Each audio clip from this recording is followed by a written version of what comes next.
Hello, my name is Jaels. Today, Wednesday, January 25th at 11:16, I will be interviewing licensed cosmetologist Miss Paula Hutchinson at her very own hair salon, Second to None.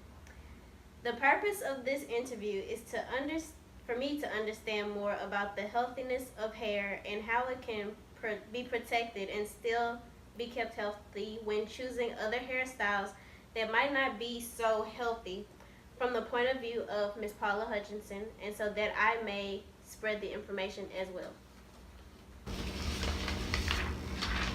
Question number one. As a beautician working with relaxed hair, natural hair, and protective styles, what do you think is the healthiest and why? That is actually a broad question, and the reason why it's about what works for a person. When it comes to protected styles, it depends on the texture of hair. The texture of hair, the type of hair that you have, that's the first thing you need to recognize.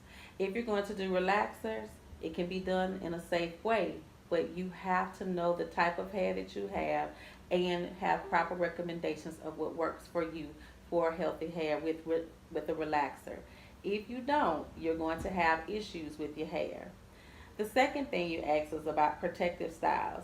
Protective styles are all the rage in the summertime, definitely with the heat and people traveling. But oftentimes, depending on the texture of hair, the amount of extensions that are being added to the hair actually cause it to have more weight. When you have more weight added to your hair and you're constantly manipulating your hair and putting tension on your scalp, you actually can cause a lack of blood flow or a ceasing of blood flow in the hair follicles. And that can actually cause your hair to fall out temporarily or permanently. It just depends. And then the last thing is natural. Natural is all the rage, but you have to get educated on the type of hair you have, which is the type of curl pattern. Maybe you have one, maybe you don't. You need to find out what you're allergic to and what you are not. And there is no one size fits all for natural hair.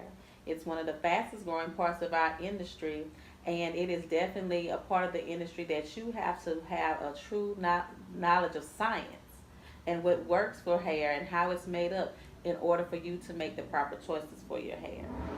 So the best thing, like, to know that I've caught on to what you were saying is your type of hair. You definitely need to know the type of hair you have, and there are many different types. You may have a mixture of what we call a curly pattern, you may have a wavy pattern, you may have a straight pattern, you may have a density of fine hair, medium hair, or you may have a density of heavy hair, coarse, what they consider to be coarse. When you have those situations and those factors combined, that is when you make the proper recommendations. Some people have multiple textures within one head of hair. So there's never a one size fits all for hair, but it's definitely about identifying first what your hair type is. And then from there, as an individual, that's the beauty about our industry, being able to come up with something that's customized and works for you. Okay. So, what hair care tips do you give to your clients for taking care of their sew-ins, braids, relaxers, and their natural hair? The first thing that I believe in doing is a consultation, and I actually talk about it in my book, which is called The Roots About Hair. And it's actually designed for cosmetologists and for clients so that you can understand the language between the two so that you can make proper decisions on your hair.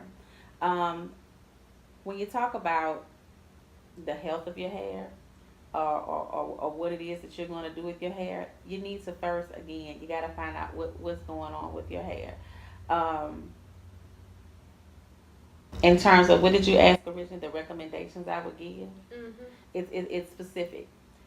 Let's say you have a client that's relaxed. My recommendation is 6 weeks. Now, they may have gone somewhere else and assessment is 4 weeks. But based on my 24 years of experience, the average person can wait 6 weeks. It is what you do in between visits to the salon that matters as to how long you can actually stretch a relaxer out. Because the relaxer is actually permanently breaking bonds in the hair. So you have to understand what that does. Next thing, natural hair. Natural hair, of course, YouTube has a lot of information on it, but it also has a lot of inaccurate information.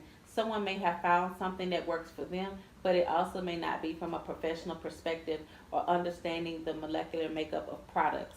When you do not understand that, some people, for example, use castor oil products.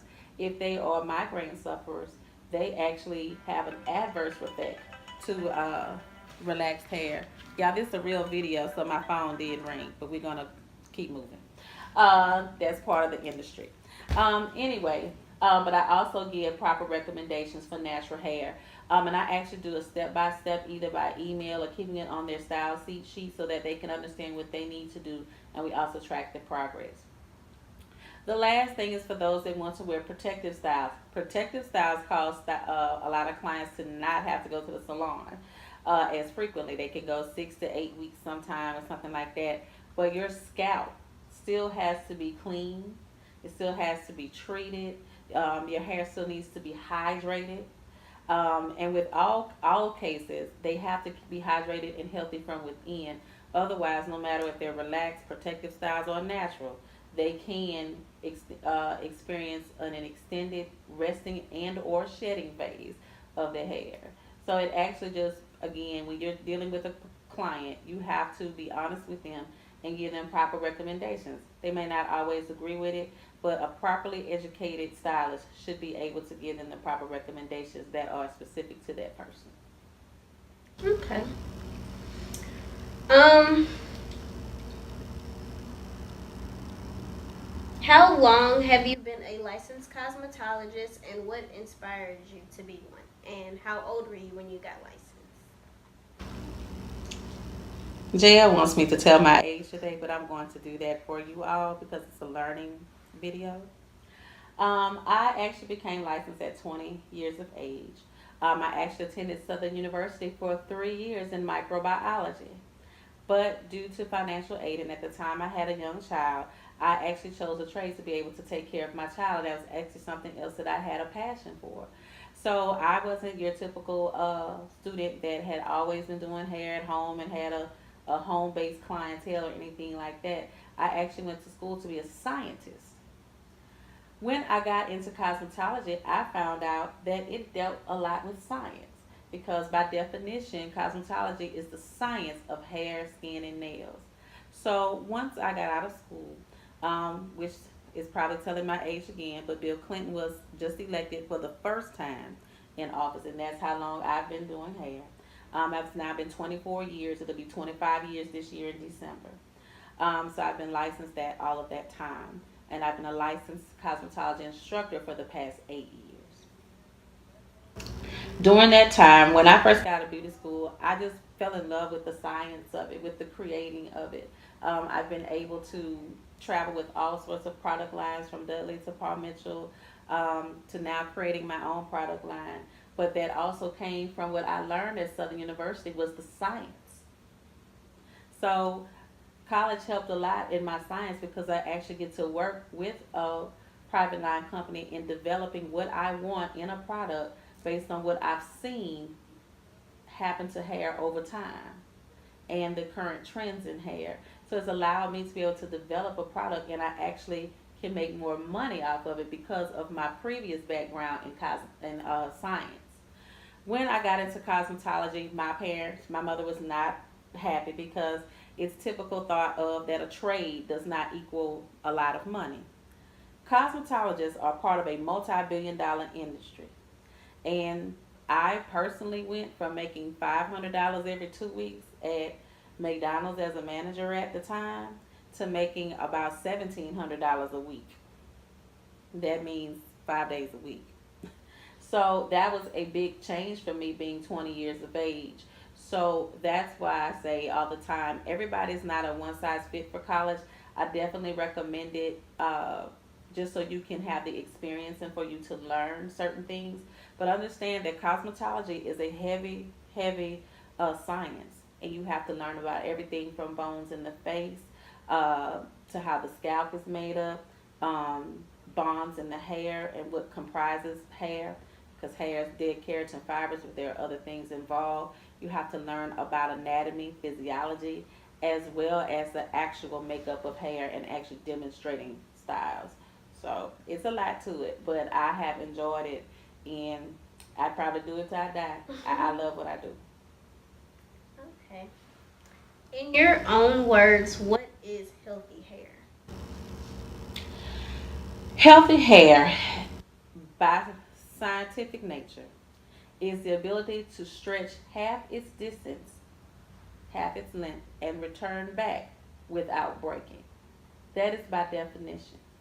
You should not see your hair just excessively shedding more than 150 strands a day. Your hair should be shiny. Your hair should have a nice feel to it. Your hair should be easy to curl or maintain a particular shape. That is healthy hair. Along with healthy hair is also healthy scalp, having a clean scalp. All of that goes into what healthy hair is by definition. Can wearing wigs really be a safe and healthy way to protect your hair as it grows? Why or why not? It actually is probably one of the better ways. And the reason why is because a wig can be attached with minimum tension to the hair, if at all.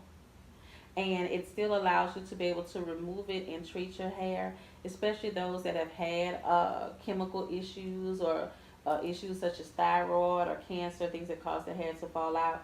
While the hair is growing, they can still have maybe social comfort, as in wearing some type of wig or prosthetic in public, but it also allows them to be able to remove it and be able to treat their scalp and treat their hair as it grows back. Wigs are actually the newest trend that you actually see in the weave world and extension world, because a lot again of extensions put weight on the hair, and so you actually have the least amount of weight with a wig. Okay. What are your thoughts on African American women's hair as far as its beauty, importance, value, delicacy, and strength? She like asking me these good questions. Um, but she got some good ones. Um, First of all, you have to love the hair that you have first. Your hair is often said in African American culture that it is your glory. It is something that makes you uniquely you. You do not have to have hair down your back to be validated as a person. Some people look better with short hair. They never allow their hair to grow. Some people, for religious purposes, self awareness purposes, are not interested in chemicals. Some people like their hair to be different colors. Your hair tells a lot about your identity. And you should never want to be someone else. You should want to be who you are. Some people lose a lot of their hair trying to follow trends, trying to imitate someone else's behavior. And although imitation is flattery, it can sometimes go coincide with a particular insecurity that you have about your hair. Genetically, your hair may only grow to shoulder length. Genetically, you may have some other type of autoimmune issue that causes your hair to not be as thick or have shedding phases. Maybe you may have some hair loss on the sides or the edges. But you have to first learn to appreciate the hair that you have. Your hair is protection for your head, for your scalp. That's what it is. And some people are actually born with alopecia without any hair. But you have to learn how to wear whatever it is on your head first, God given, with a certain sense of pride. And what I do see in the African American community is a resurgence and a return to expressing themselves with hair. And for you youngsters in Louisiana, there was a time in Louisiana there was an 80-year law called the 10-year law or the kerchief law.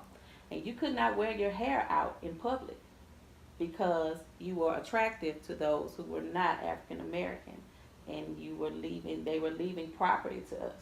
So to identify Creoles and to identify those that were not who were of African American descent, they actually banned them. But we still found a way by wearing our hair in various wraps. And that's why you see a lot of older women in our culture in Louisiana wearing their hair in particular wraps, turbans. People wonder why old ladies still wear turbans. But there was a time when you could not wear your hair out. And that has still left a genetic marker on the African American community by feeling like they need to cover up and alter themselves in order to be comfortable with their own hair. You gotta love the skin and the hair you're in first. Nowadays, you can be whoever you want to be for that day, but you got to have ownership of who you are yourself first before you ever experiment with your hair. It can be a dangerous thing. Sometimes you can't reverse what you've done, so you have to be mindful of what you do. Okay. For what reasons do you think that women opt for sew-ins, and if their hair isn't ready for a sew-in, what do you tell them if you tell them anything? If their hair is not ready, I definitely tell them about wigs. You can change your personality today or tomorrow. Um, it is very easy. And it's just a quick change if you just want to change for a particular look. You see, if a lot of people are in television or they need to look a certain way for a particular job, it's very easy to recreate yourself or get yourself together and look good some days you may not feel like doing your hair. If you work out a lot, wigs are very easy. For those that choose to wear extensions, I just tell them make sure that your hair is properly taken care of, properly protected, needs to be hydrated, oiled properly, and definitely needs to be put in by someone with experience and taken out by someone with experience so that you don't have any permanent damage to your hair. Um, what effects of relaxers and protective styles do you see when working with hair on a day-to-day basis? With relaxers, I see over processing. What do you plan on doing in the future with your business? The beauty in the cosmetology industry is that you can manipulate and change your career in so many different facets.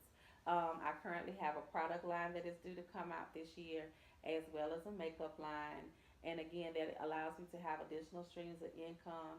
I already have distributors that are willing to carry my products in stores, so that's really hot because I'm making money without having to work behind the chair for it. So as you age, you definitely want to find multiple streams of income within in a trade-based industry. I'm also going to be developing classes one-on-one for those that want to have other training.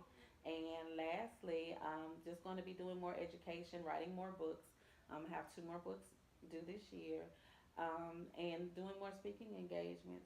I got a lot going on for old lady. That's good, making moves.